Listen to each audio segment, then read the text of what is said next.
Essa mensagem foi ministrada no templo da Igreja Batista Nova Jerusalém, bairro Betânia, Ipatinga.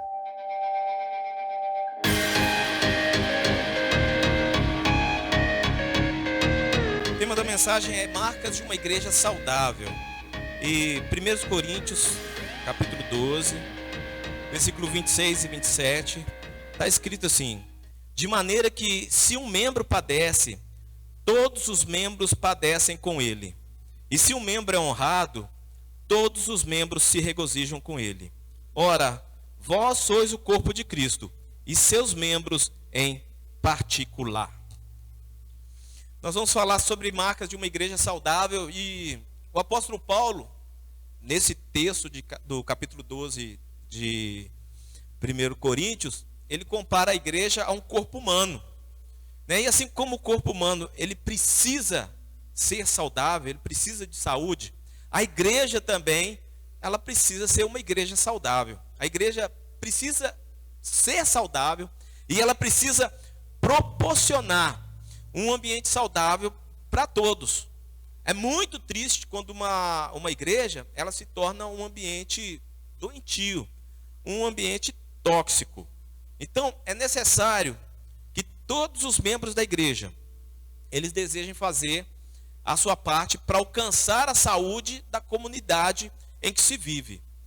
Quais são as características de uma igreja saudável? Quais são as marcas de uma igreja saudável? Então, nessa mensagem de hoje, nós vamos falar de 3 marcas de uma igreja saudável.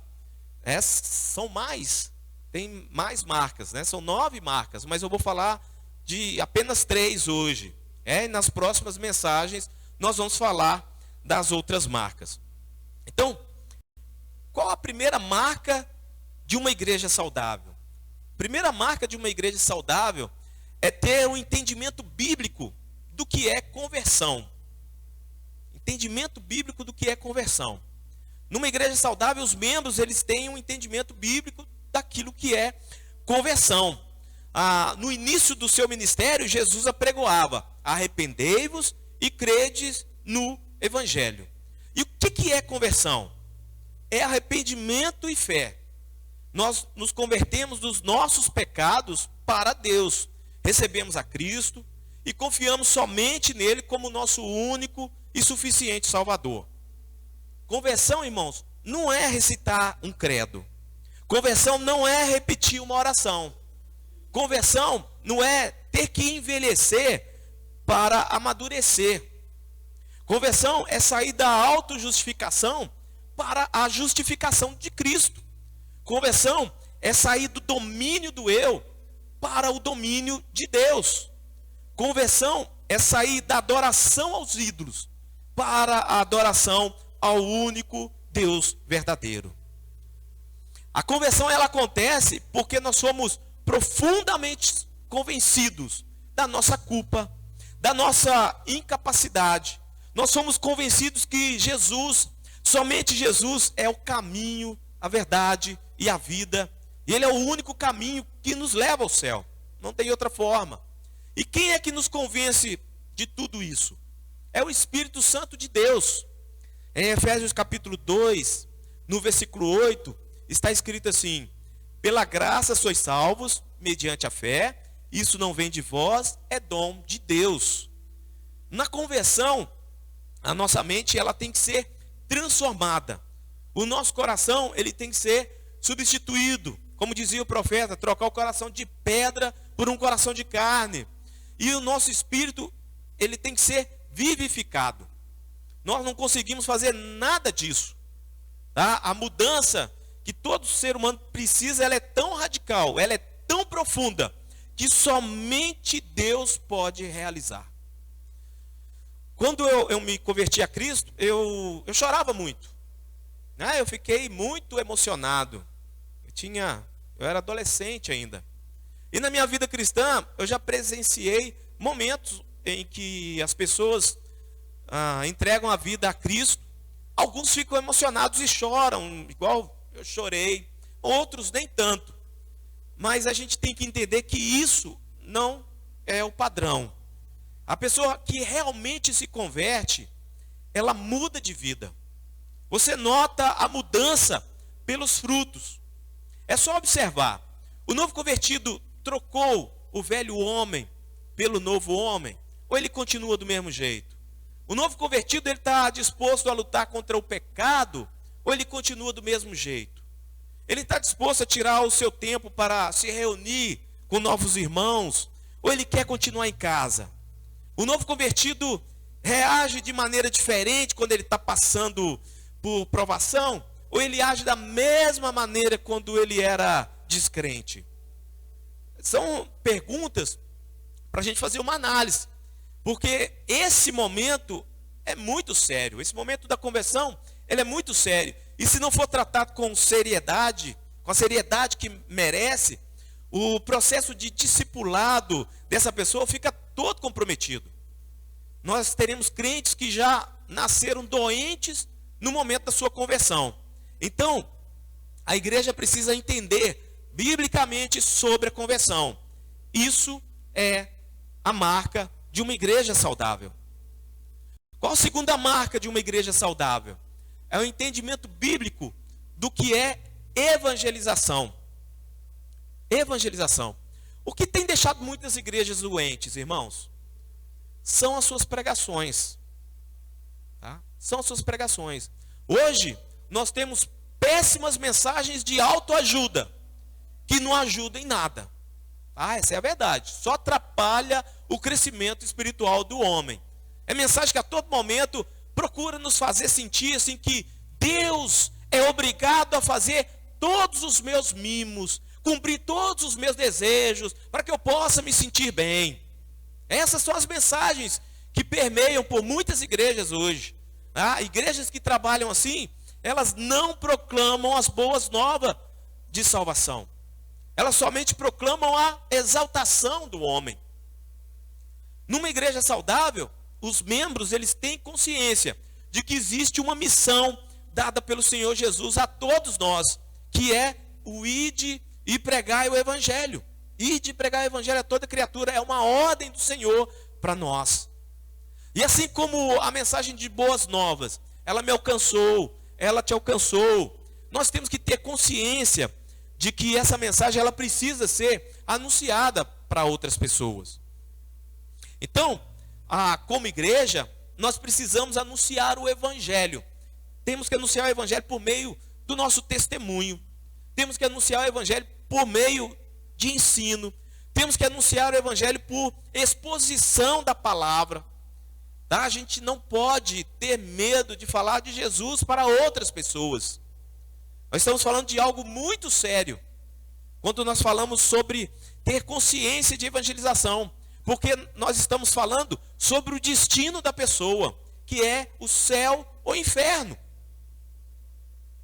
A nossa mensagem vai definir o destino final da pessoa, é céu ou inferno. Então, para fazer um raio-x de que a igreja saudável entendeu sobre conversão e sobre evangelização, é só observar o número de pessoas que frequentam os cultos. Essa igreja tem um grande número de membros, mas são poucos os membros que se reúnem. Para a gente pensar. Então é necessário, assim, fazermos mais perguntas também para a gente entender sobre as marcas de uma igreja saudável. O que esses membros que não se preocupam em reunir, o que eles entendem sobre Deus? O que eles entendem sobre o pecado? O que esses membros que não querem reunir, o que eles entendem sobre o sistema do mundo que vem sendo imposto sobre a sua igreja? Qual o entendimento que eles têm de discipulado? É muito triste quando os membros não entendem o real significado da evangelização. Evangelização, irmãos, não é forçar a pessoa a tomar uma decisão em favor de Cristo. Um dia desse eu recebi um vídeo em que tinha um traficante com uma metralhadora, apontando essa metralhadora para um pai de santo. E ele dizia assim: repete para mim, filmando, né? Por isso que eu vi o vídeo. Repete para mim: Jesus é o Senhor desse terreiro.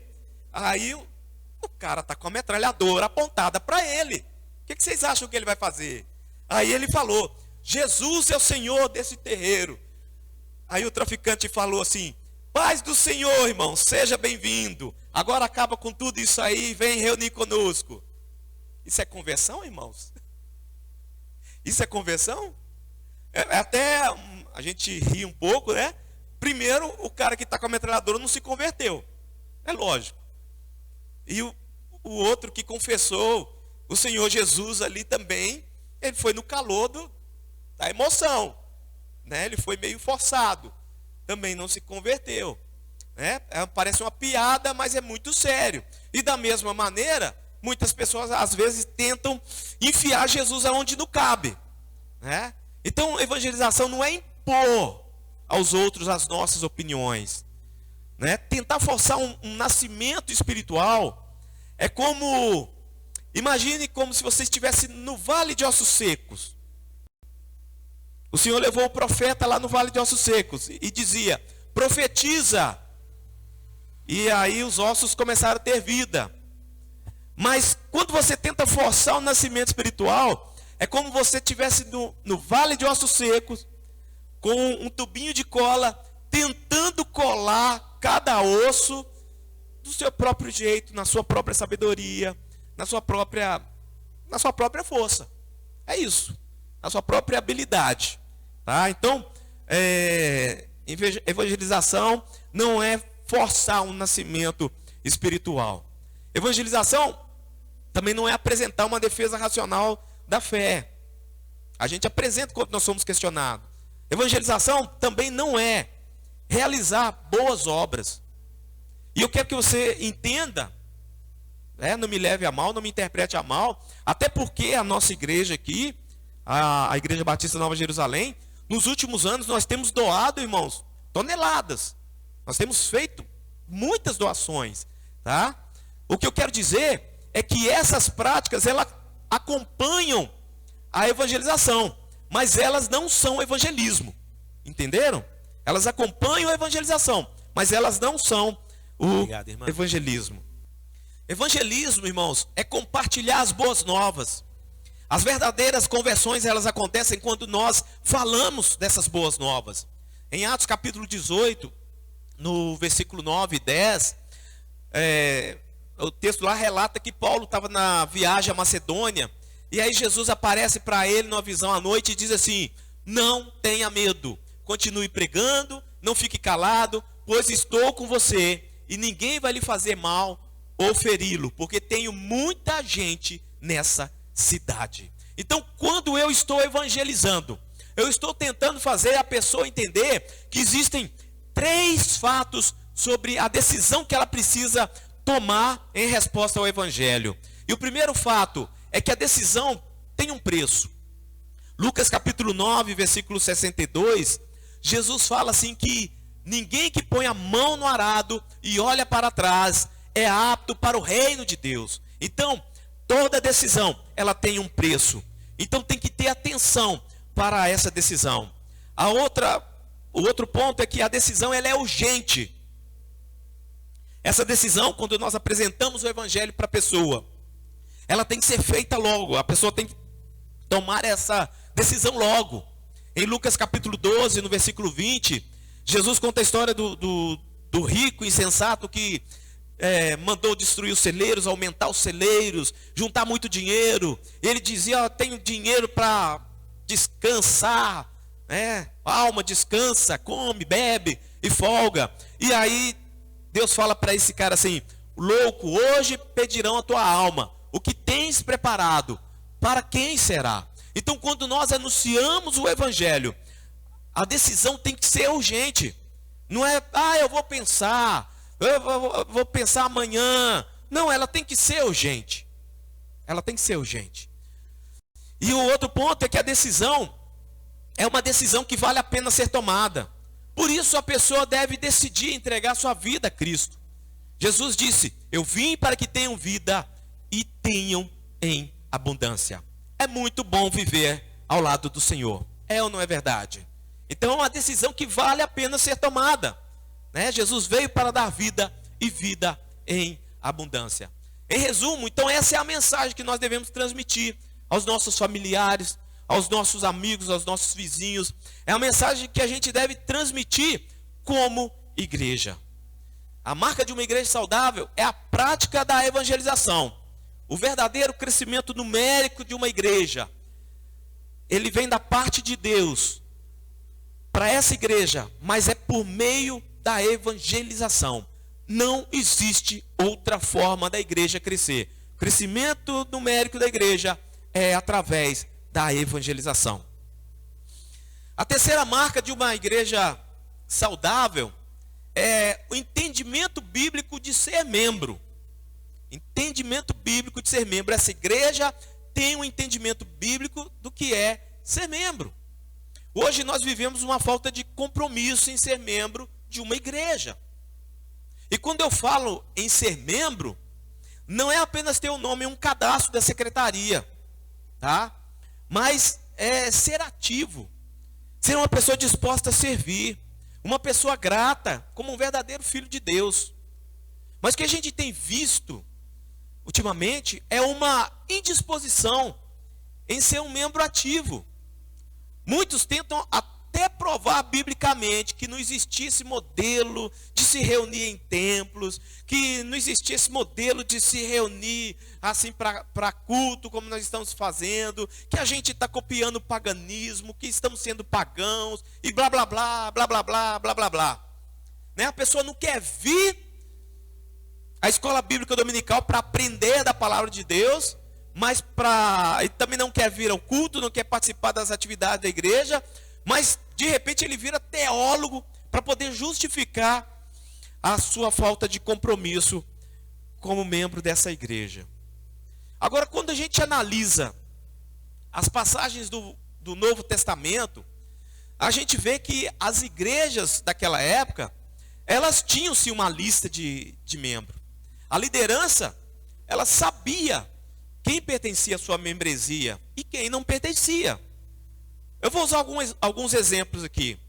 1 Coríntios capítulo 5, o apóstolo Paulo orienta aos crentes daquela igreja, da igreja de Corinto, a excluírem um membro. O membro ele estava vivendo numa vida de imoralidade. Ele estava vivendo uma vida pecaminosa. E o apóstolo Paulo orienta, exclui esse homem. Exclui esse homem, ele está envergonhando a igreja. Então, pense bem comigo. Como excluir uma pessoa que não foi incluída? Então, esse homem, ele era membro dessa igreja. Porque para ele ser excluído, ele tinha que ter sido incluído. Depois, em 2 Coríntios, capítulo 2, versículo 6, o apóstolo Paulo, ele fala da punição que foi feita pela maioria dos membros daquela igreja. Então, mais uma vez, só tem maioria se tem um grupo de membros definidos. Ok? Então, como esse exemplo assim, nós temos muitos outros. Né? Paulo orienta, por exemplo, Timóteo a ter uma lista de viúvas da igreja para que possa ajudá-las. E por aí a gente tem muitos outros exemplos. Uma igreja saudável, nela está recebendo pessoas para serem membros nessa caminhada. É muito bom receber pessoas para serem membros. O membro da igreja, ele é gerado a partir do momento em que a salvação em Cristo alcançou. E ele se torna parte dessa comunidade. A membresia da igreja começa quando a pessoa se compromete em ser parte do corpo de Cristo. Ser cristão significa estar unido a uma igreja. Eu já disse em outras mensagens sobre Hebreus capítulo 10, lá do versículo 23 ao versículo 25, que nos orienta a não deixarmos de reunir como igreja. Ser membro de uma igreja, como eu disse no início do tópico, não é apenas preencher um cadastro, tá? Ser membro da igreja não é ir apenas porque o meu marido está indo. Ser membro da igreja não é ir apenas porque a minha esposa está indo. Ser membro da igreja não é ir apenas porque meu filho está indo. Ser membro da igreja não é ir porque os meus pais estão indo. Ser membro da igreja tem que ser o reflexo de um compromisso vivo. Se não é isso, você tem nome de membro, mas não têm a atitude de um membro. Ser membro da igreja é quando nós estamos ligados uns aos outros em responsabilidade e amor. Quando a pessoa chega para o líder da igreja e diz assim: pastor, eu quero fazer parte dessa igreja. Ele está dizendo assim que está se comprometendo com essa comunidade para reunir. Ele está se comprometendo com essa comunidade para orar. Ele está se comprometendo com essa comunidade para contribuir. Ele está se comprometendo com essa comunidade para servir. Culturalmente, a pessoa está dizendo assim: pode contar comigo, assim como eu posso contar com vocês para me ajudar nessa caminhada. É isso que ele está dizendo. Então, ser membro de uma igreja implica em assumir responsabilidades. O resultado acaba sendo uma palavrinha bíblica que fica muitas vezes empoeirada e muita gente às vezes não lê, que se chama mutualidade. Ser membro implica em trabalhar a mutualidade. E o que é mutualidade? Amar uns aos outros, servir uns aos outros, encorajar uns aos outros. Todas essas práticas, elas devem fazer parte de uma igreja saudável. A prática de não participar dos cultos da igreja é muito perigosa. Sabe por quê? Como é que está vivendo o crente que há várias semanas, ou até há vários meses não vem ao culto? Será que ele está agindo como membro dessa igreja?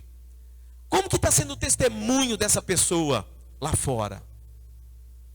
Há algum tempo atrás, um dia no Facebook da igreja, uma pessoa me mandou uma mensagem. Aí ela dizia assim: eu preciso do telefone do pastor dessa igreja. E era, como eu sou responsável pelo Facebook, não tem outra pessoa, eu falei assim: não, eu sou o pastor da igreja. Pastor tal, fulana de tal, é membro da sua igreja? Aí eu escrevi: não. Aí ela está assim: mas fulana de tal vive indo na sua igreja? Eu falei assim: olha, já fez algumas visitas, mas não se tornou membro. Porque eu queria dizer, isso tudo no bate-papo, está escrevendo, tá, irmãos? Eu queria dizer que a fulana de tal, que é membro da sua igreja, e eu já tinha negado há duas linhas atrás, eu queria dizer que a fulana de tal, que é membro da sua igreja, roubou o meu marido. E parece piada, né? Vocês intercedam pelo seu pastor. Roubou o meu marido. E foi muito trágico, que ela é isso, que ela é aquilo, e foi fazendo aquele desabafo. E eu falei assim: deixa eu escrever. E foi fazendo aquela lista de coisas. E Deus falou, eu fui numa outra igreja e Deus falou que vai castigar, porque mexeu com a menina dos olhos dele, e Deus vai matar. Deus vai matar. Você vai avisar para ela que Deus vai matar? Não, ela não é membro da minha igreja, não tem como tratar com ela. E para terminar a história, ela nem tem vindo aqui. Mas ela disse que é membro da igreja. Ela não é membro da igreja. Ela não vem aqui, tem uns 6 meses que não pisa mais aqui. E eu não tenho como falar sobre isso. Eu posso orar por você. Eu imagino a dor que você está sentindo. Eu posso orar por você, mas não tem como fazer isso. Então, irmãos, essa pessoa que desaparece, eu estou falando de uma pessoa que visitava a igreja e não se tornou membro. Tá bom? Mas e quando o membro da igreja desaparece? E a gente conversa: o que está acontecendo? Está tudo bem? A pessoa escorrega, não fala nada. Como que ele está vivendo ali?